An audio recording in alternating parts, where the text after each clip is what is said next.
was not only a diplomat, he was not only a supreme pontiff, he was a man of prayer. It was obvious when you met him. Here you're facing a deeply spiritual man. He was a saintly pontiff. When they say that he did nothing to save the Jews, historical documents prove otherwise. His dilemma was, how does he speak out without endangering them even further? He went to the edge of risk again and again. Pius's judgment was that he'd be killing more Jews as well as Catholics by speaking out in a fiery way. So there is this pattern of diplomatic caution, but also very early on, immediately concrete gestures on a local level to do what was possible to try to mitigate the effects of Nazi policies. Purtroppo si è fatta una leggenda nera nei suoi confronti, parlando del silenzio in rapporto alla Shoah. Questa è una leggenda nera che non ha il benché minimo fondamento storico. The Pope's a man trying to do the right thing, make the right decisions in the middle of this horror going on around him, who did save hundreds of thousands of lives. Our Talmud says if you save a single life, it is if you save the whole world. You're assured of the rewards in the world to come. He saved more than a single life. The real beginning of the kind of anti-Pius XII sentiments didn't come from a Jew at all. It came from Rolf Hochhuth, who was a German.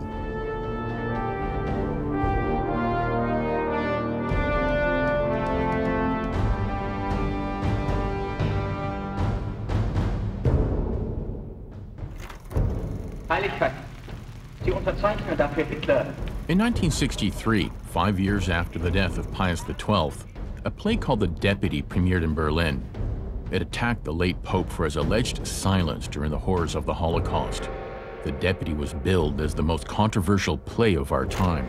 It's called The Deputy, or The Vicar in English, Le Vicaire in French, and Der Stellvertreter in the original German. Rolf Hochhuth, the author, a young German Protestant, builds the play around the failure of the late Pope Pius XII to make a specific denunciation of the extermination of Jews in Nazi concentration camps during World War II.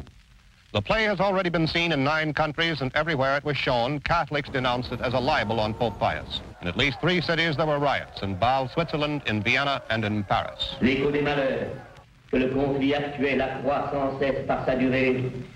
Now, this play says that the Pope did not open his mouth, never said a word. Nobody questions that. He, by not speaking, accepted the death of 6 million human beings. Of course I did see The Deputy. I don't believe there's a Jewish person who didn't, but it wasn't accurate. I cannot believe Pope Pius XII was looking at the stock market results at a time when people were dying and they came to him to ask to intervene. I can't believe that. Gott soll die Kirche nicht verderben, nur weil ein Papst sich seinem Ruf entzieht. It depicts Pope Pius XII as this cold, uncaring, central stationary figure who sort of looks on beyond all of the horror of World War II and the treatment of the Jews. You've got a young priest who's trying to get to the Pope, to get him to speak out, but the Pope, will not do that. So, I mean, he's a cold-hearted, evil person, and that play is what largely has been credited with taking Pius XII, who, during the war, at the end of the war, at the time of his death, universally was seen as the one person who really stood up for the Jews and stood in opposition to the Nazis during the Holocaust. This play comes out, really blew everything up. Not only did The Deputy tell scurrilous tales about Pope Pius XII with no historical basis, the evidence suggests that the play and the black legend it inspired were the handiwork of political enemies of the Pope. It is a generally known fact that the communists, the Russian communists, were deadly opposed to Pius XII. When Hochhuth wrote this play, he had a good fortune that this came into the hands of a famous director, a certain man by the name of Erwin Piscator. Erwin Piscator is of extreme left. During the Nazi period, he fled to Moscow and stayed for years in Moscow, so you can well understand what is behind all this. You have the very strong antagonism of the communists and the communist countries. Good news makes no waves, makes no impact. Bad news, that is somehow very exciting, very headline-catching. But what does it mean? Where does it come from? You have to go back to the historical facts. And I think that in the case of Pius, the historical facts are very creditable to him. His was a lonely voice, but today a voice some claim did not speak out during one of the worst horrors in human history, the Nazi Holocaust. But how does the real Pius XII compare with the black legend of Hitler's Pope? To answer that question, one must go back to the beginning. Some say he was destined to be Pope. Eugenio Pacelli was born on March 2, 1876, to a Roman family with strong ties to the papacy. The Pacelli family belonged to that class of Romans, sometimes referred to as the black nobility, distinguished for their service to the papacy. His grandfather, Marcantonio, one of the founders of the Vatican newspaper, L'Osservatore Romano, his father, uncle, brother, I mean, all of them were directly involved in service in one way or another for the Holy See. And so he grew up in this environment of a family with intense devotion and service to the Holy See. And young Pacelli would follow in his family's footsteps. He pursued a vocation to the priesthood and was chosen early in his career to join the Vatican's diplomatic corps and to begin a life journey that would place him on the forefront of world history.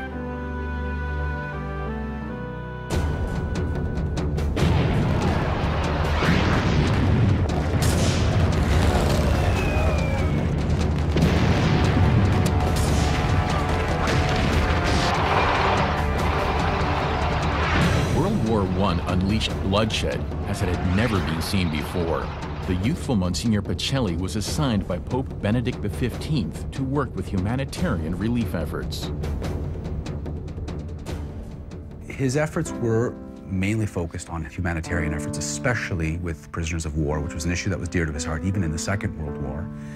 Finding prisoners of war, locating them, finding some information to be able to provide to families, as well as worrying about and caring for children who had been affected by the war, orphan children and so forth.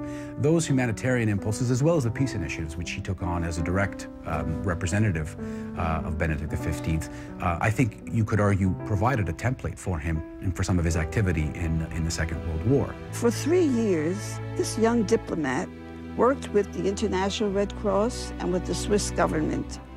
And he handled negotiations for the exchange of 65,000 wounded prisoners of war. Benedict XV was very grateful to Monsignor Pacelli and acknowledged this by making him a bishop. And then he sent him to Germany as nuncio.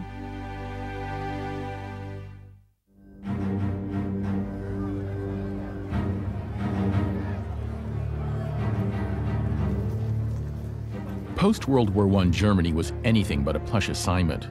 The Treaty of Versailles had pegged Germany for responsibility for the war and left the country saddled with large reparations. Under the failed Weimar Republic, inflation rose so high, Germans began using cash as kindling. The stage was set for the rise of National Socialism.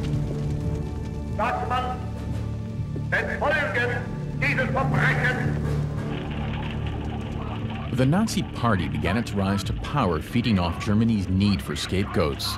Its ideology stressed racial purity and saw Jews as the greatest obstacle to the future success of Germany. The difference between the Nazis and the Christian worldview is night and day. The Christian worldview, of course, treat all people with dignity. The Nazis, on the other hand, viewed people distinct based upon race. It's a scientific theory.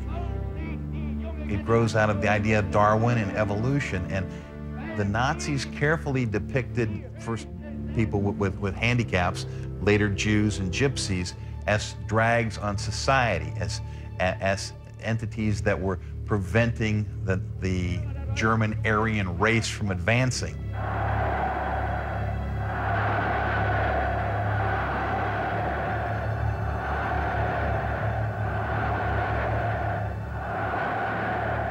I think we can be quite confident that Eugenio Pacelli, from a very early date, understood National Socialism for what it was. He saw it as a neo-pagan ideology. He understood that it was at heart violent, that it was an aggressive form of nationalism that ultimately wanted to supplant, Christian faith for ultimate faith and subservience to the state. And the future Pope Pius XII responded to the threat. Of the 44 speeches given by Pacelli during his time as nuncio to Bavaria, 40 denounced some aspect of Nazi ideology, and he had harsh words for Adolf Hitler. Pacelli came out with a statement in which he said, Hitler is a man who's an egomaniac. He's egocentric. He is a man, anybody who contradicts him has to be torn to pieces. He is capable of walking on corpses. That's what Pacelli said about him in 1929. But Hitler's rise to power continued unimpeded, and that meant serious problems for the Catholic Church in Germany. Hitler was very conscious of the power of ideology. His own Nazi ideology survived and flourished because it was so all-pervasive. And there was no other single ideology which could possibly stand up against it other than Catholicism. And he knew this. He was himself, of course, born a Catholic and always spoke very bitterly of his experiences as a young Catholic. He knew, as he perceived it, the strength and, for him, dangers of Catholicism. And so he and the Nazis were very, very conscious that, in a way, how could they compete? During this period, Pope Pius XI and Vatican diplomats sought to protect the Church from abuse by signing concordats. A concordat is designed to protect the rights of the Church, often in a hostile nation. If it's with a nation where you have good relations, it's usually not that big of a deal. But the Church wants to be able to hold masses, to have youth groups, to have social functions, to make sure that its priests and its parishioners are not harassed by the authorities. That's essentially what a concordat provides from the Church's perspective. The model of concordat had been used extensively since the time of Napoleon. In fact, it was one of the legacies of the Revolution, French Revolution, and of the Napoleonic period, was to, in a sense, demand of the Holy See some kind of formal diplomatic relationship in which the state sort of gets its interests are protected and the Church is able to win a certain amount of rights and privileges. And I think that logic drove papal diplomacy after 1870.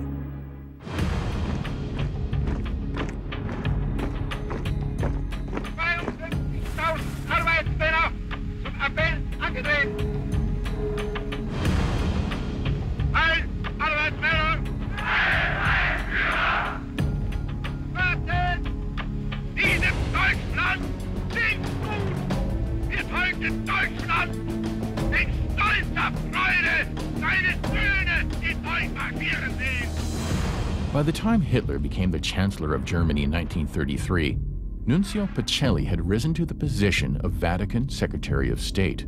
Working under Pope Pius XI, Pacelli signed the Reich Concordat, an agreement with Nazi Germany that he hoped would protect the Church. The Concordat was in order to protect the needs of the Catholic Church in Germany.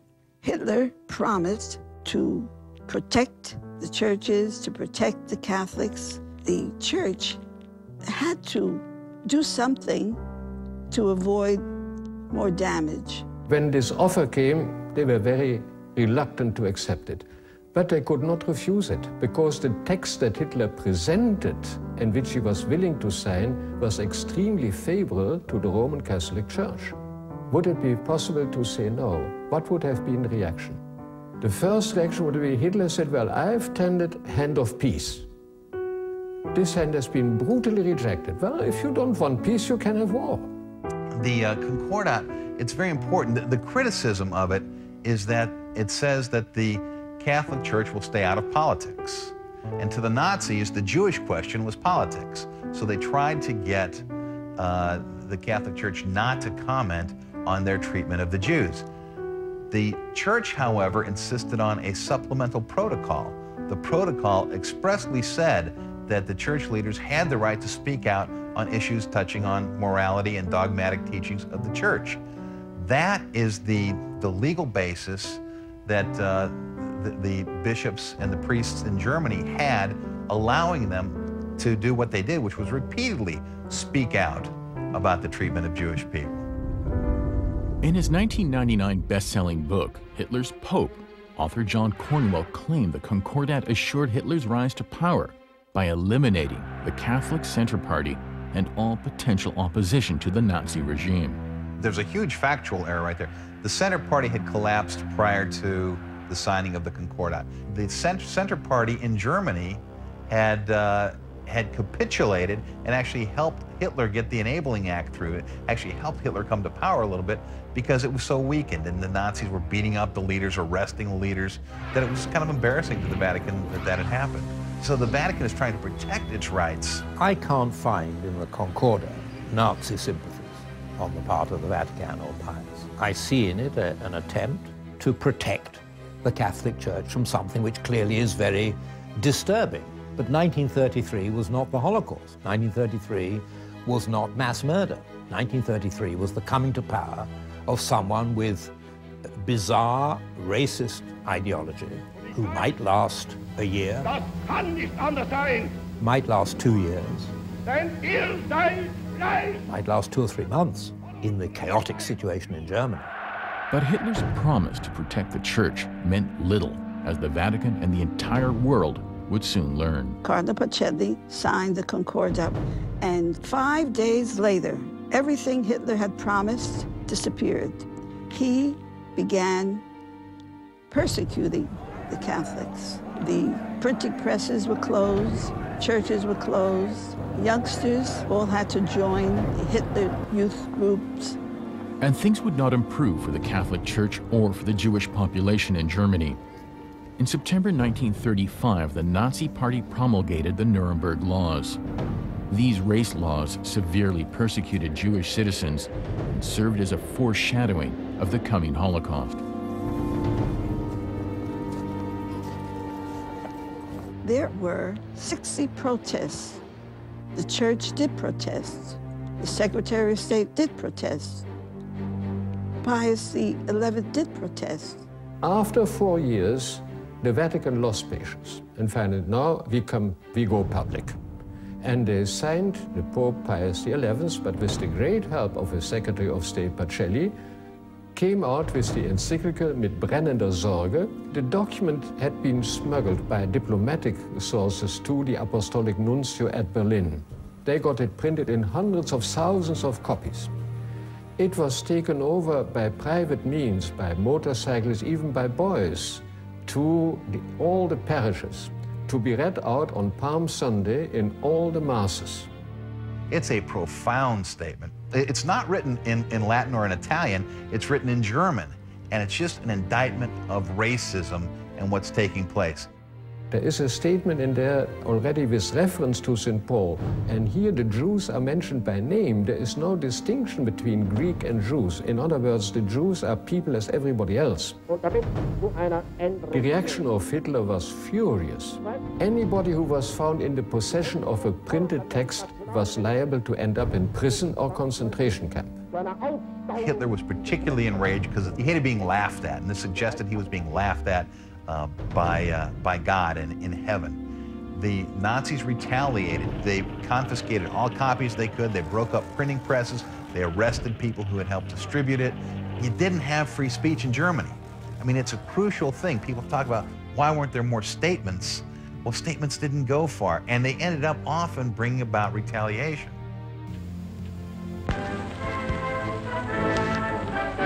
One dictator by himself is always impressive, often terrifying. When two get together, the result should be twice as effective. But all the same, when dictators meet, it makes big talk. And as Hitler drives with Italy's king, Rome makes a big noise. When Hitler traveled to Rome in May of 1938, pomp and pageantry were on full display. Then begins the grand tour. But there was an icy reception from the Vatican. Hitler comes down to Rome. Rome gets all decorated up. There were festivals, there were all kinds of stuff. The Vatican went dark. Pius XI and Secretary of State Pacelli went to Castel Gandolfo, closing all the museums. and the instructions were left behind for the priests and nuns not to participate in the celebrations that were taking place. From Castel Gandolfo, Pope Pius XI said, "The air in Rome makes me ill, that the cross being worshipped in Rome is not the cross of Christ." Of course, he's talking about the swastika. This was a big insult, a big slap in the face to Hitler.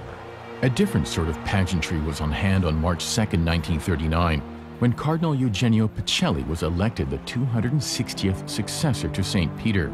Word of the newly elected Pope was not welcomed in Nazi Germany. Around the world, this was seen as a great thing, but not in Germany. At the coronation, the German delegation did not show up. I mean, it was a visible protest.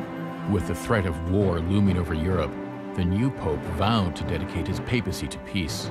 Pius chose for his coat of arms the image of a dove holding an olive branch in his beak.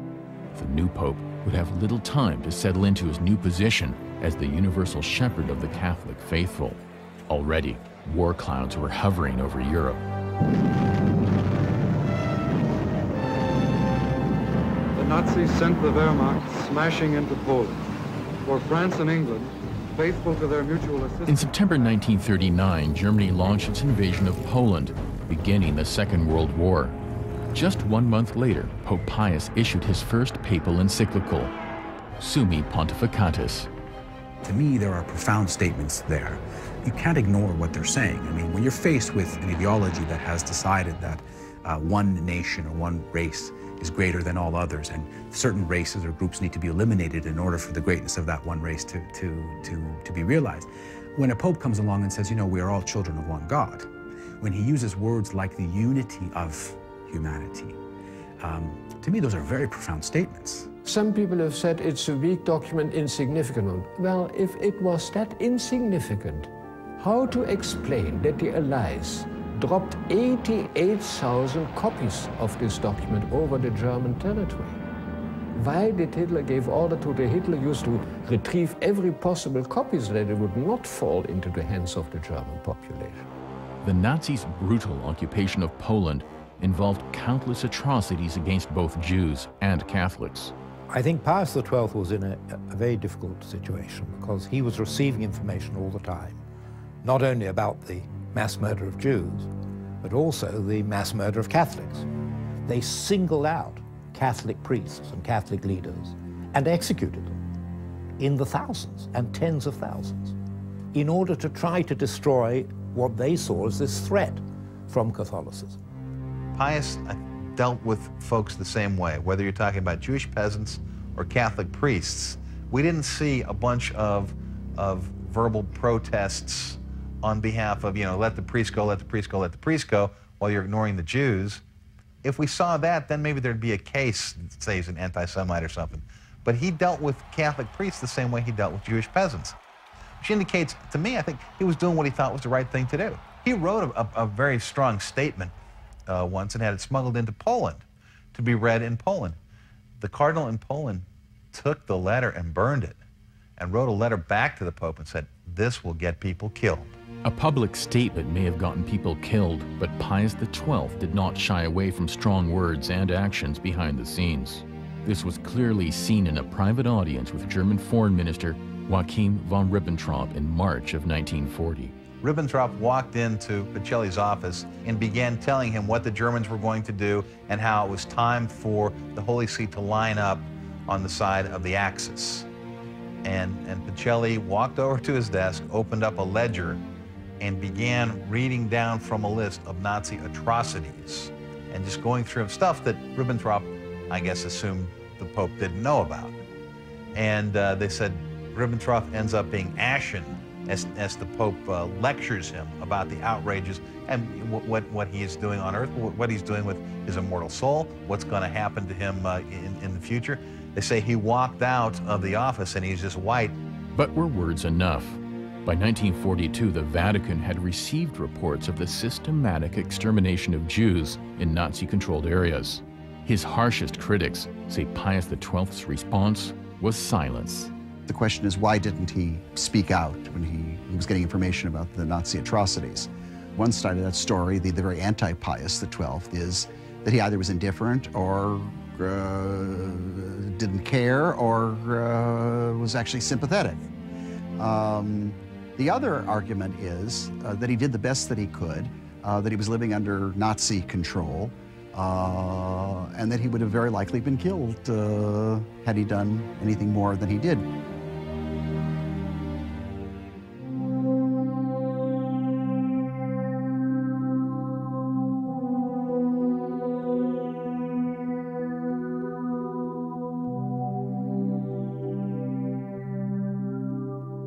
Il Papa ha parlato molto chiaro, ma con molta prudenza ma molto chiaro. Se avesse detto altre cose avrebbe pregiudicato, avrebbe causato la morte di chissà di quanti migliaia o milioni di ebrei.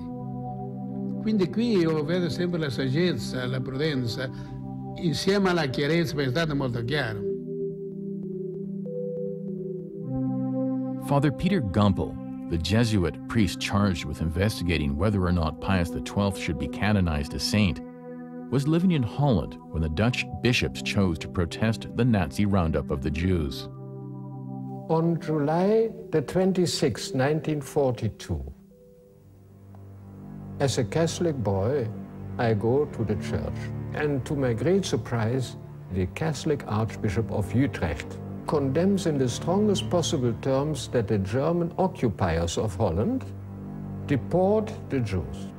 Now, my first reaction is great admiration for the courage. But this is only the first reaction I have. My second reaction is, for heaven's sake, dear Archbishop, are you aware of what you are doing? Do you really think that this will have not very serious consequences? Terrible consequences? And indeed, less than a week after this sermon, after this pastoral letter, the General Commissar said, we have decided and ordered that the deportation of the Jews be accelerated and be extended. The question is, does one want to be a hero who accomplishes nothing, or more quiet and circumspect and actually save some lives? But some critics of Pius XII say the Pope could have turned the Catholic population of Germany against Hitler's regime with a strong statement. I think it's nonsense. There are a whole bunch of assumptions that underlie that. The first is that the Pope would be heard. And frankly, the Pope probably would not have been heard. When the Pope did make statements, the Nazis edited them and released them inside of Germany, suggesting that the Pope was endorsing their cause. So you're not going to get through to most of the Germans in the first case. In the second place, you know, even if you did, Hitler was wildly popular inside of Germany. It's not at all clear that it would have had any difference. Now, as we judge Pius XII, we say all he had to do was. I'm not so sure that that's true. I'm not so sure that he would have a greater effect on Catholic Germany than Hitler had. During this period, children who were part of the Nazi youth movement would tell on their parents who had a conversation at home that had nothing to do with public demonstrations, but the parents were punished, if not killed, because they had criticized the Nazi regime. So you see that the hold that he had on the Nazis, SS officers, Hitler Youth, was tremendous, enough to want to defy family. While Pius XII was limited in what he could say publicly, behind the scenes he worked to assist Jews. Ironically, the 1933 Reich Concordat, which Pacelli has often been criticized for signing, helped save many Jewish lives. What the 1933 Concordat did, it's the agreement that said anyone who is baptized Catholic is Catholic. That's what really allowed them to hand out baptismal certificates, hand out passports that they gave to refugees, Jewish and Gypsy and you know, whoever, throughout the war. It was localized. Some areas it worked better than others. In Hungary, there's a fascinating story in Hungary about this church that had averaged about 4 conversions a year. The Nazis come in, the first month they're like 20 conversions. The next month they're 40 conversions. The next month there's 600 conversions. The church was handing them baptismal certificates so that these people could show they were Catholic so that they would be immune from deportation. A good deal of the personal inheritance of Pope Pius XII was spent to provide these Jews with the money which would make it possible to escape. He, for example, obtained from the president of Brazil 3,000 visas for 3,000 Jews. But he had to pay for their journey. The Pope spent considerable amounts of his own personal inheritance, and when he died, there was nothing left. And he spent it on the Jews, especially. The Pope's Christmas message of 1942 was his most forceful declaration of the war. Questo voto l'umanità lo deve alle centinaia di migliaia di persone, le quali senza veruna colpa propria, talora solo per ragioni di nazionalità o di stirpe, sono destinate alla morte o ad un progressivo deperimento. The SS were petrified by the Pope's message, deeply angered and distressed by it. Telegrams go out to all the SS chiefs in every Catholic country saying, beware, the Pope has now committed himself openly against the deportations and the death of Jews. This shows the extent to which they were afraid of him. And the proof of the pudding was when they came to Rome and had a simple task of seizing 6,000 Jews. He frustrated them in their task. As a native Roman and the city's bishop, Pius XII tried desperately to save Rome from Allied bombing campaigns with limited success. One time, Pacelli's parents had their bodies blown out of their grave by the bombs. Pacelli would stand at the window, watch the bombs fall. Then as soon as the all clear went, he'd go out, get in the car, have money, have blankets, have medical supplies. His staff would go out, give last rites, try to comfort the grieving, distribute money to those who need it, do what medical treatment they could. You know, it was a real hands-on Pope. In July of 1943, Italy's fascist dictator Benito Mussolini was overthrown and imprisoned. 2 months later, Italy surrendered to the Allies. Hitler was furious. Italy surrendered in September 1943, having been an ally of Germany from the beginning. Within a month, the SS had sent their agents, as they did to every country which they took over, as they did moving rapidly into Italy. And we know that there were discussions at the highest level, should the Pope be kidnapped? The leader of the SS in Italy was General Karl Wolff. Before arriving in Rome, he'd been given a special mission by Adolf Hitler. After Rome was invaded by the Nazis, following the overthrow of Mussolini in Italy, Hitler called in Wolff for a talk. And he said, Wolff, I have a special mission for you. I want you to go into the Vatican, kidnap the Pope, and take it over, and I want you to get it done as soon as possible.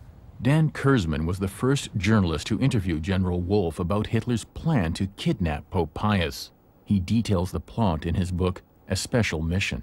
Hitler planned to send in SS troops to take over the Vatican, and as a matter of fact, kill all the cardinals there, and then kidnap the Pope and make it appear that the Pope was trying to escape, and that would give him an excuse to kill the Pope. Meanwhile, Pope Pius XII had high hopes of saving the Jews of Rome. More than 5,000 Jews lived in the Eternal City, the oldest Jewish population in Europe. But on October 16, 1943, this ancient community was threatened with extinction as the Nazis began deportations. Pius XII responded immediately. He ordered Vatican Secretary of State Cardinal Maglione to warn Germany's ambassador to the Holy See, Baron von Weizsäcker, that if the deportations continued, he would be forced to protest publicly. Weizsäcker said, look, he said, if he does speak out, you know what could happen. And it's words to that effect. In other words, the word, as I write my book, it was clear that the word kidnap was in both their minds. In the end, Hitler did not go through with the kidnap plot as he worried about a potential fierce backlash from occupied Italy. But the threat of kidnapping did not stop Pope Pius from taking concrete action to save Jewish lives. After that first day, not one more Jew was captured. Why? Because the Jews that were not captured were hiding in every convent and monastery in Rome. As soon as Pius XII came to know that they were rounding up the Jews, he sends out priests to all the ecclesiastical institutions, universities, basilicas, churches, parishes, sisters, convents, etc. Said, open your doors. Whoever you can take in, I approve it, I want it, help them. And they acted on the direct order of Pius XII. Herb Friedman was a chaplain in the United States Army, and they went to Rome to see Pope Pius XII. This is in Castel del Ganfo, and he looked outside in a courtyard, and there were scores of children playing in the courtyard, and they asked who they were, and he said, these were Jewish children which I and Catholic priests were able to hide, and we're gathering them together until it is determined where they shall go. Rome itself became like a refugee camp. They tried to make provisions for Jews to have their religious ceremonies. There are stories of ceremonies going on, and they're doing the Jewish songs or prayers, and there's a knock at the door, and everyone breaks into the Ave Maria because they're trying to pass off as being Catholics within these buildings. Castel Gandolfo had up to 12,000 people and had people sleeping in every room, in every hallway, up and down on the staircases. 40 children were born in the papal bedroom area, which was converted to a birthing nursery area during that time. I mean, it was a massive rescue operation. This is the highest proportion of Jews saved in any city in the Second World War, and in this case, the Catholic institutions under the direct instructions of the Pope. About to be encircled, the Nazis made their ignominious retreat out of Rome. Hitler's oil-starved war machine used any available vehicle for the exodus, a retreat that spelled the end of Nazi domination for Italy. The celebrations were saved until the conquering Fifth Army made its appearance.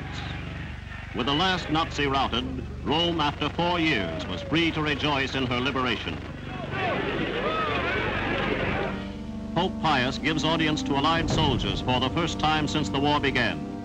The pontiff already had given thanks that Rome had been spared the ravages of battle.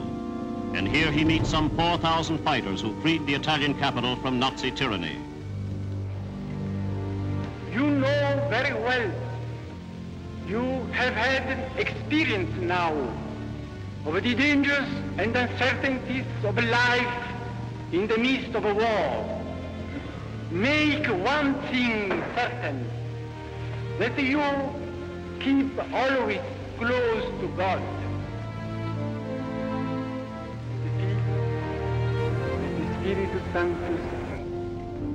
When Hitler and the Third Reich were defeated in 1945, Pius XII was universally praised for his wartime efforts. The World Jewish Congress even made a financial gift to the Vatican in recognition of its work to oppose the Nazis.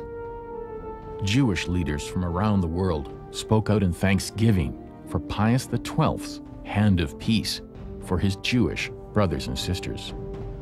I see them coming out of a passion, saying, wow, here is a man who went out of his way and he saved people. They spoke their heart and gave me heart and the feeling that the church did some great things. When you see the praise given to Pius by Jewish leaders, you have to ask yourself, well, why were they praising him? After all, at that time in the Jewish world, there was understandably great bitterness and anger at all the people who had been connivers and collaborators and silent bystanders at what had happened. The fact that Pius XII was singled out immediately after the war by those who knew what had happened as someone who had helped should be the clue for the historian that these people had no reason to flatter a pope. If they had any reason to expose him, they would have done so.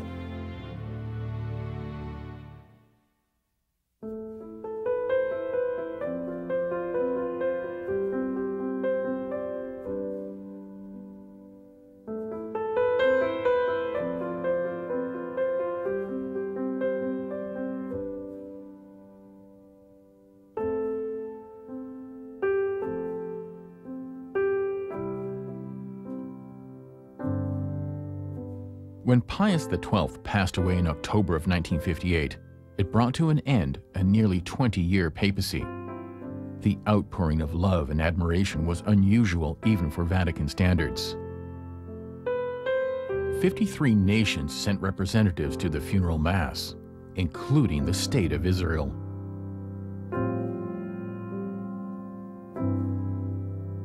When Pius XII died, the Minister of Foreign Affairs of Israel, Golda Meir, came out with a glowing tribute to what he had done for the Jews. The Prime Minister of Israel, Moshe Sharett, came especially to Rome and said, "One of my first tasks is to thank you for what you have been doing for the Jews during the terrible time of the persecution by the Nazis." Virtually every major Jewish group in the United States and Canada and throughout the world issued condolences, thanks, all kinds of statements of how this had been the one guy who had stood behind them. And that was the universal perception from the point of his death until the deputy in 1963.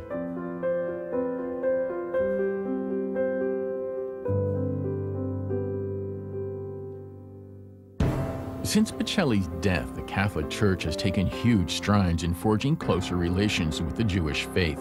The Second Vatican Council's historic document, Nostra Aetate, opened up bold new paths for Catholic-Jewish relations. Pope John Paul II was credited with taking the vision of Vatican II and turning it into reality. He became the first pope to step foot in a Jewish synagogue, and he spoke of Jews as the elder brothers of Christians. In 1998, John Paul issued a 14-page document, We Remember, a reflection on the Shoah. It called on Christians to repent for the persecution of Jews throughout church history and for the silence and inaction of some Catholics during the Holocaust. But the document defended the actions of Pope Pius XII. And today, his cause for beatification moves closer to becoming reality. From whatever angle you look at it, from his personal life and his public activities, he is considered to be a worthy candidate for beatification and canonization. And that's not just my opinion. When he died, there were millions of faithful who requested his beatification, and there are still millions of Catholics who want him to be beatified. I think that Pius XII was a good and decent man of high moral principle who put his principles to work in terms of what he did. Whether he was holy, whether he's a saint, is not for me to decide. That's for the Catholic Church to decide whether they want to canonize him or not. But I would say, I don't think that Jewish-Catholic relations in the present should hinge upon whether the wartime record of Pius XII was good or bad. I think that's a separate issue. Clearly, the Catholic Church has repudiated anti-Semitism, has made enormous strides in its relations with the Jews. I don't think it's fair to ask a Jew whether Pope Pius XII should receive sainthood. It's a purview of the Catholic Church.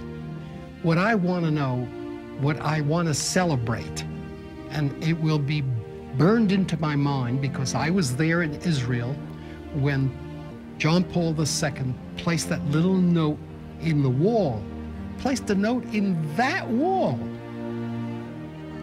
Didn't do it in Rome, but in Israel, saying we have to apologize for that which has happened in the past.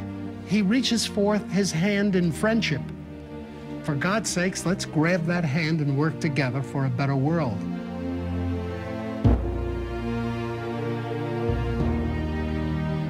Make one thing certain, that you keep always close to God.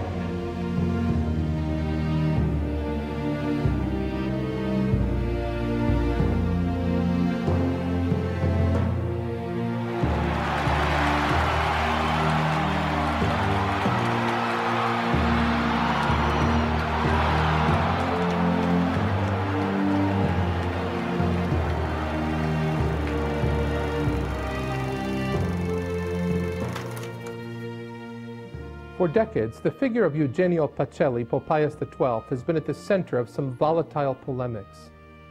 The controversy has raged over whether the Pope did and said enough in defense of the Jews and other victims of the Nazis. The Roman pontiff who guided the Church through the terrible years of the Second World War and the Cold War is the victim of a black legend which has proven difficult to combat and is so widespread that many consider it to be more true than the actual historical facts. Popes do not speak with the idea of pre-constituting a favorable image for future ages. They know that the fate of millions of Christians can at times depend on their every word. They have at heart the fate of men and women of flesh and blood, not the applause or fleeting approval of historians. Let us remember some key facts about this man's story and about history. Pope Pius XII led the Catholic Church from 1939 to 1958. Immediately before his election, the then Cardinal Eugenio Pacelli was the Vatican Secretary of State. He, more than anyone else in the Vatican, knew what was happening in the world. Pius XII was not only the Pope of the Second World War, but a pastor who, from March 2, 1939 to October 9, 1958, had before him a world at war during very troubled times. Those who attack Pius XII often do so for ideological reasons. The campaign against him was started in the Soviet Union and was then sustained in various Catholic environments. He took sides against the communist world in a severe, strong, and determined way, in such a way that we had to wait 30 years until the Polish Karol Wojtyła was elected Pope, for that style to be taken up properly in a way that was fatal for communism. The black legend swirling around Pacelli took shape in the bitter controversies over the creation of the State of Israel in 1948, and was manipulated by forces on both sides. Pacelli cannot be the person who is blamed for something that belongs in a complex way to the world community. From the beginning, Hitler and his closest followers were motivated by a pathological hatred for the Catholic Church, which they appraised correctly as the most dangerous opponent to what they hoped to do in Germany. There was radical divergence between the Nazis and the Catholic Church. Pope Pius XII was not concerned for his reputation, but with saving Jewish lives, and this was the only just decision which clearly required wisdom and a great amount of courage. The Pope protested vehemently the persecution of Jews, but he explained in 1943 that he could not speak in more dramatic or public terms without the risk of making things much worse than they were. His was a prophecy in action, rather than potentially counterproductive public statements, which saved the lives of countless victims of the neo-pagan Nazi reign of terror. During the Second World War, and up until 5 years after his death, Pius XII was greatly praised by many Jewish organizations, chief rabbis of diverse countries, and especially from the United States. Robert Kempner, a Jewish lawyer and public official at the Nuremberg trials, wrote in 1964, after the appearance of Rolf Hochhuth's The Deputy, any propagandistic position that the Church would have taken against Hitler's government would have not only provoked suicide, but would have hastened the execution of still more Jews and priests. One of the unpleasant secondary consequences of this black legend that falsely portrays Pius XII as indulgent towards Nazism and indifferent to the fate of the victims of persecution has been to sideline or even obliterate the extraordinary teaching of this Pope, who was a precursor of the Second Vatican Council. Pius XII must be remembered for his encyclical on the liturgy, his reform of the rites of Holy Week, the great preparatory work that would flow into the conciliar liturgical reform. It is the same Pope who, in the encyclical Humani Generis, takes evolutionary theory into consideration. Pius XII also gave notable impetus to missionary activity with the encyclicals Evangelii Precones in 1951 and Fidei Donum in 1957, highlighting the Church's duty to proclaim the gospel to the nations, as Vatican II would amply reaffirm. Papa Pacelli opened up the application of the historical critical method to sacred scriptures, and in the encyclical Divino Afflante Spiritu established the doctrinal norms for the study of sacred scripture, emphasizing the importance of its role in Christian life. After sacred scripture, the Council's documents cite no single author as frequently as Pope Pius XII. Since Pacelli's death, the Church has taken great strides in forging closer relations with the Jewish faith. Pope John Paul II made Jewish-Christian relations a priority of his pontificate. He repeatedly defended the actions of Pope Pius XII, while at the same time spoke of the silence and inaction of some Catholics during the Holocaust. On August 19, 2005, I was present in the historic synagogue on Cologne's Rundstrasse as Pope Benedict XVI addressed the large assembly. In that moving address, the German Pope, who grew up during the Second World War, spoke these words to the Jewish community of Cologne and representatives of Judaism in Germany, returning in spirit to that meeting that took place in Mainz, Germany on November 17, 1980, between Pope John Paul II and members of the Central Jewish Committee in Germany and the Rabbinic Conference. Benedict said, "And in the 20th century, in the darkest period of German and European history, an insane racist ideology born of neo-paganism gave rise to the attempt, planned and systematically carried out by the regime, to exterminate European Jewry. The result has passed into history as the Shoah."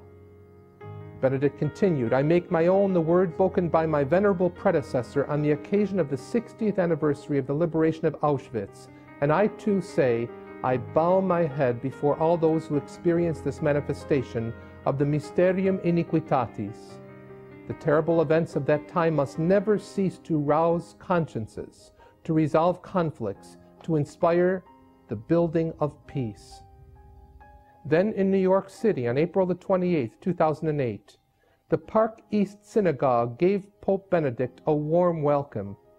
The visit on the eve of Passover, the Jewish holiday marking the Exodus from Egypt, was only the third by a pope to a Jewish house of worship, after Benedict's visit to the Cologne Synagogue in 2005 and Pope John Paul II's visit to the Roman Synagogue in 1986. Benedict ended his warm address to the Jewish Assembly in New York with these words, "I encourage all of you to continue building bridges of friendship with all the many different ethnic and religious groups present in your neighborhood." This papal path from the Apostolic Palace in Vatican City to Rome's Synagogue, Cologne's Synagogue, and New York's Park East Synagogue was opened by Eugenio Pacelli's heroism, courage, and prophetic gestures during a dark period of world history. Pacelli has been called many names.